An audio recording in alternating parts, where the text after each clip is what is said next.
Un rêve d'Armageddon, d'après Herbert George Wells, interprétation Alain Guillot.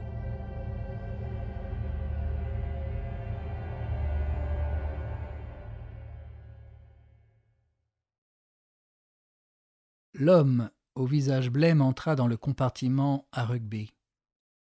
Il avançait lentement, en dépit des instances du porteur de bagages, et dès son apparition sur le quai, j'avais remarqué combien il avait l'air malade.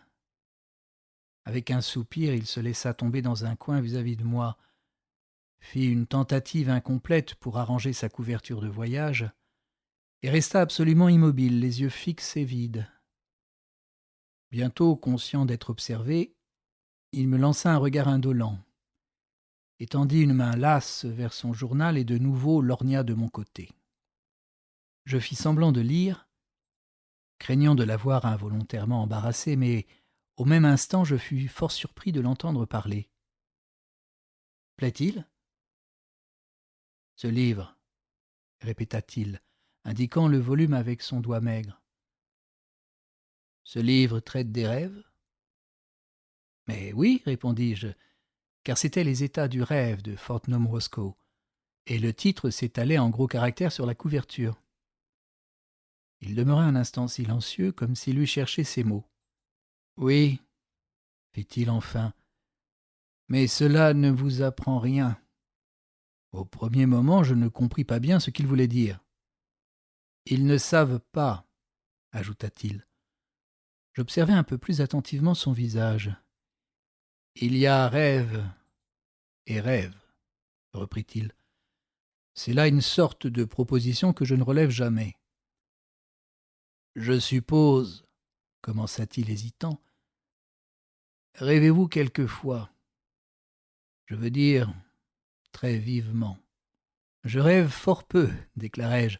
« Je ne pense pas avoir 3 rêves très vifs par an. »« Ah !» fit-il, et il parut quelque temps rassembler ses pensées.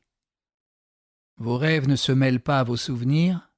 demanda-t-il brusquement.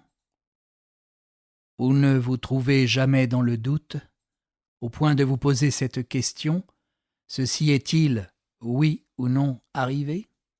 Presque jamais, sauf parfois une hésitation passagère, je suppose que peu de personnes ont de ces doutes. »« Est-ce qu'il en parle ?»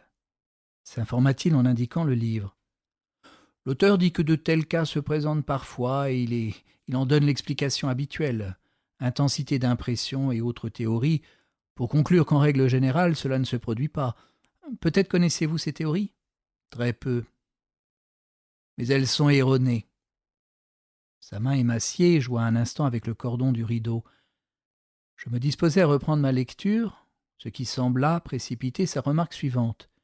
Il se pencha en avant comme s'il eût voulu me toucher. « N'y a-t-il pas ce qu'on appelle rêve consécutif qui se continue nuit après nuit ?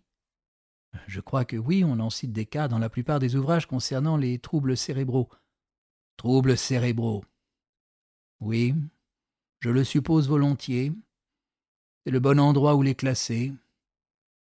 Mais ce que je veux dire, ajouta-t-il en contemplant ses phalanges maigres, est-ce que cette sorte de chose est toujours du rêve ? Est-ce du rêve ? Ou est-ce quelque chose d'autre ? Ne se pourrait-il pas que ce fût autre chose ? J'aurais opposé le silence à ces persistantes questions, n'eût été l'anxiété de ses traits tirés. Je me souviens encore du regard de ses yeux éteints entre ses paupières rougies. Peut-être avez-vous vu de ces regards ? « Je ne discute pas seulement sur un point d'opinion, » dit-il. « La chose me tue. » « Les rêves ? Si vous appelez cela des rêves, nuit après nuit, vifs, nets, oh si nets. Ceci, et il indiqua le paysage qui fuyait au long des vitres, ceci semble irréel en comparaison. C'est à peine si je puis me rappeler qui je suis, quelle occupation me... » Il se tut. « Tenez en ce moment. »« Votre rêve est toujours le même, voulez-vous dire ? » insistai-je. « Il est fini. »« Comment ? » « J'en suis mort. »« Mort ? écrasé et tué tout ce que ce rêve prenait de mon individu est mort maintenant, mort à jamais. Je rêvais que j'étais un autre homme, vous comprenez, habitant une autre contrée, vivant à une autre époque. Je rêvais cela nuit après nuit, je me réveillais dans cette autre vie, des scènes nouvelles et des événements nouveaux, jusqu'à la dernière. Où vous êtes mort? Oui, où je suis mort. Et depuis lors? Plus rien, dit-il. Dieu merci, ce fut la fin du rêve. Il était clair que j'allais subir le récit de son hallucination. Après tout, j'avais 1 heure devant moi, la nuit tombait rapidement et Fortnum Roscoe n'est rien moins que divertissant. Vivre à une autre époque, m'enquis-je. Vous voulez bien dire à une autre époque que la nôtre? Oui. Pas assez. Non. À venir, à venir. En l'an 3000, par exemple? Je ne sais pas en quelle année. Je le savais quand je rêvais, mais pas maintenant, plus maintenant que je suis éveillé. Il y a une foule de choses que j'ai oubliées depuis que je me suis éveillé de ces rêves. Des choses que je possédais parfaitement lorsque, comme je le suppose, je rêvais.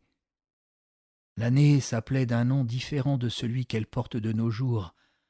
Comment l'appelait-on? Gémit-il en portant péniblement la main à son front. Je ne sais plus, j'ai oublié. Il se prit à sourire tristement. Je redoutais pendant quelques secondes qu'il eût renoncé à me narrer son histoire. En règle générale, j'abhorre les gens qui racontent leurs rêves. Mais cette fois, j'éprouvais un sentiment différent. J'offris même mon secours. « Cela commençait, invitai-je. Ce fut très clair dès le début. Il me sembla que je m'éveillais en sursaut au milieu de tout cela. Et il est curieux que dans ces rêves dont je parle, je ne me sois jamais souvenu de mon existence réelle, celle que je vis à présent. On eût cru que cette vie de songe était suffisante pendant qu'elle durait. Peut-être. Mais je vous dirai comment j'ai eu conscience de moi-même, quand j'aurai fait de mon mieux pour tout me remémorer. Je ne me rappelle rien. Nous espérons que vous avez apprécié cet aperçu. Pour continuer à écouter ce livre audio sur Google Play Livres, utilisez le lien dans la description de la vidéo.